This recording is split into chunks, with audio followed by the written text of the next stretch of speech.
जय सिया राम। दीपावली कार्तिक मास की अमावस्या को पूरे देश में धूमधाम से मनाया जाता है। जिस प्रकार रक्षाबंधन ब्राह्मणों का, दशहरा क्षत्रियों का और होली शूद्रों का त्योहार है, उसी प्रकार दीपावली वैश्यों का त्योहार माना जाता है। इसका अर्थ यह नहीं है कि इन पर्वों को उपरोक्त वर्णों के व्यक्ति ही मनाते हैं, अपितु सब वर्णों के लोग मिलकर इन त्योहारों को मनाते हैं। कहा जाता है कि कार्तिक अमावस्या को श्री राम ने रावण को मारकर सीता और सेना सहित अयोध्या में प्रवेश किया था। इसी दिन भगवती लक्ष्मी जी समुद्र से प्रकट हुई थी और इसी दिन राजा बलि को पाताल का राजा बनाकर वामन भगवान ने उनकी ठोडी में रहना स्वीकार किया था। इसी दिन उज्जैन सम्राट विक्रमादित्य ने सिंहासन पर बैठकर नवीन संवत की घोषणा की थी। अतः इसे नववर्ष का प्रथम दिन भी कहा जाता है। दीपावली की कथा।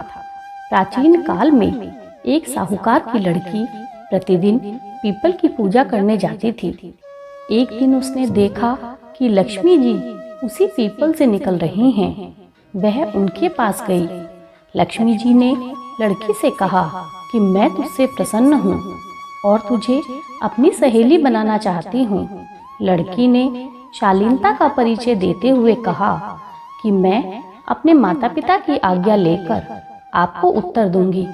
लड़की अपने माता पिता की आज्ञा से लक्ष्मी जी की सहेली बन गई। लक्ष्मी जी उससे बहुत प्रेम करती थी।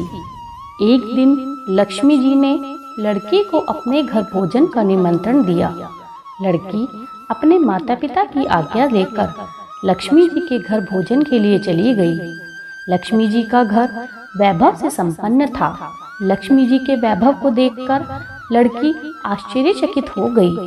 लक्ष्मी जी ने लड़की को सोने की चौकी पर बैठाया तथा सोने चांदी के बर्तनों में भोजन कराया। चलते समय बहुमूल्य शॉल उसे भेंट में दिया। कुछ दिन पश्चात लक्ष्मी जी ने लड़की से कहा कि तुम तो अपने घर बुलाती ही नहीं हो, मैं स्वयं ही कल तुम्हारे यहाँ भोजन करने आऊंगी। लड़की मना न कर सकी, परंतु संकोच में थी कि मैं अपने टूटे फूटे घर में किस प्रकार इनको भोजन कराऊंगी। जब लड़की ने अपने माता पिता से यह बात कही तो वे बहुत प्रसन्न हुए तथा लड़की को उदास देखकर कहा कि बेटी, गोबर से पृथ्वी को लीपकर जैसा भी रूखा सूखा बन पड़े, श्रद्धा और प्रेम से उन्हें खिला देना। दूसरे दिन गणेश जी के साथ लक्ष्मी जी उनके घर पर आई तथा बड़े प्रेम से दोनों ने भोजन किया।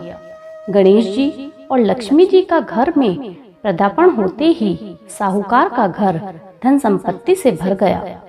तब साहूकार ने लक्ष्मी जी से प्रार्थना की कि हे महादेवी, जिस प्रकार आपके आगमन से मेरा घर धन धान्य से भर गया, उसी प्रकार सभी के घरों में धन संपत्ति भरकर सभी को कृतार्थ करने की कृपा करो। मित्रों, तभी से यह मान्यता है कि लक्ष्मी जी दीपावली की रात में गणेश जी के साथ घर घर में पदार्पण करती हैं। इसी आधार पर लोग रात्रि में अपने घरों में लक्ष्मी जी के पदार्पण से धन धान्य की वृद्धि की कामना करते हैं। बोलो गणेश भगवान की जय।